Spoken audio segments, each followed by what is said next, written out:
As a kid, two of my favorite things in life were video games and the Teenage Mutant Ninja Turtles. I mean, you had all four of the reptilian heroes that were together: Leonardo, Michelangelo, Donatello, and Raphael.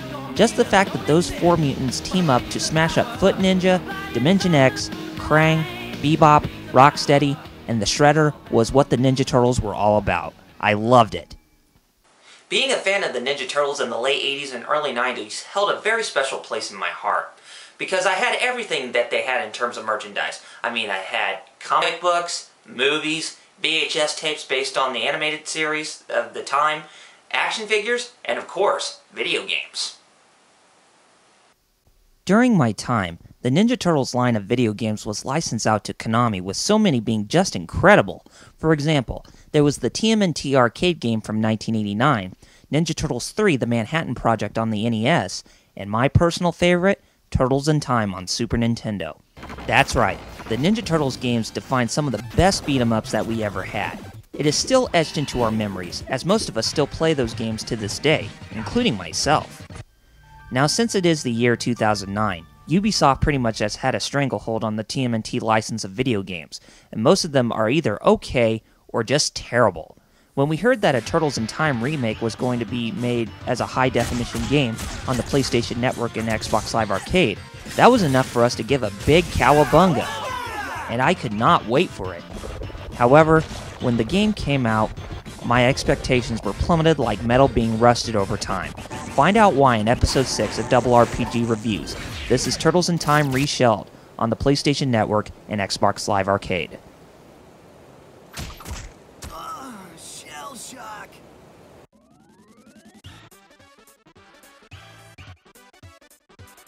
One day when April O'Neil is giving a Channel 6 news report in front of the Statue of Liberty, Super Krang comes out from the skies and steals Lady Liberty in front of everyone. Our four reptilian heroes witness the debacle, and the Shredder provokes the Turtles to come after him, not knowing what's to be expected from their arch-nemesis. Leonardo, Michelangelo, Donatello, and Raphael must work together to bring back Lady Liberty to her stand and stop the Shredder once and for all.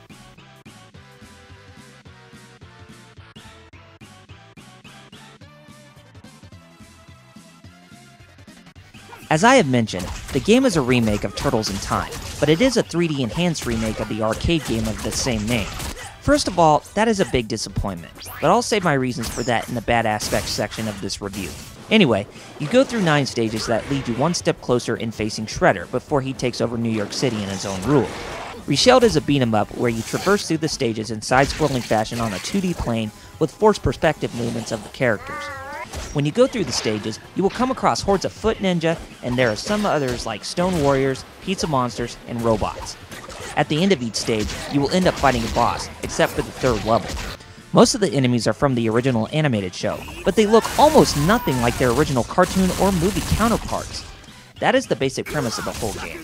In terms of modes to select from, you can play the game in solo fashion, or you can co-op with 4 extra players that are either online or offline. There is even a survival mode in which you can play through repeated levels in order to rack up some points, since the game has the arcade feel to it. You can even view the leaderboards to see who has the highest score out of everyone who has played online. Finally, there is a mode where you can view the trophies and achievements that you have obtained, since this downloadable game has those rewards available. To sum up, it's a beat-em-up. You go through the stages, and you play them in either online or offline with different settings that you can set up for your game.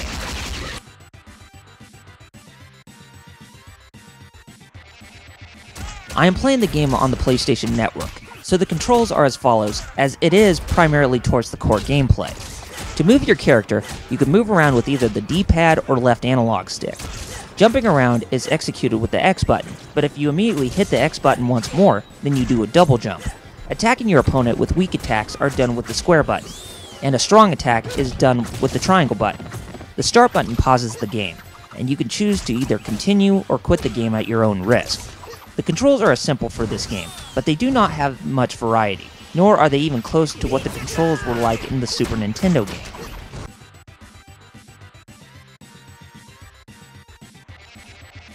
With enhanced remakes, it is painfully obvious that the graphics are going to be very different from the original.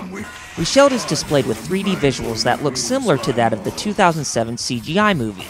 Not only that, but the levels look like the lighting is overused to give that sense of how dark or lit up a level is, and it's also because most of the levels don't look very similar to how everything is displayed from the original.